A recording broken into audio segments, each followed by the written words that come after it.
Welcome to the Daily Devotions Bible in 1 year. My name is Victoria Lewis, and so glad that you could join me this morning. Today's reading is from the Old Testament. Join me as I summarize today's scriptures. An Old Testament reading from the book of Genesis chapter verses. Joseph went and told Pharaoh, "My father and brothers, with their flocks and herds and everything they own, have come from the land of Canaan and are now in Goshen." He chose 5 of his brothers and presented them before Pharaoh. Pharaoh asked the brothers, "What is your occupation?" "Your servants are shepherds," they replied to Pharaoh, "just as our fathers were."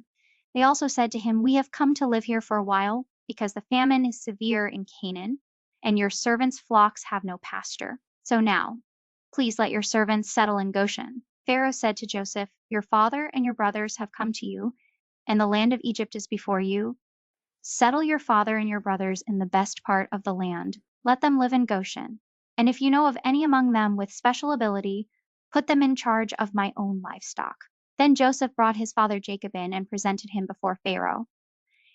After Jacob blessed Pharaoh, Pharaoh asked him, "How old are you?" And Jacob said to Pharaoh, "The years of my pilgrimage are 130. My years have been few and difficult, and they do not equal the years of the pilgrimage of my fathers." Then Jacob blessed Pharaoh and went out from his presence. So Joseph settled his father and his brothers in Egypt and gave them property in the best part of the land, the district of Ramesses, as Pharaoh directed. Joseph also provided his father and his brothers and all his father's household with food, according to the number of their children.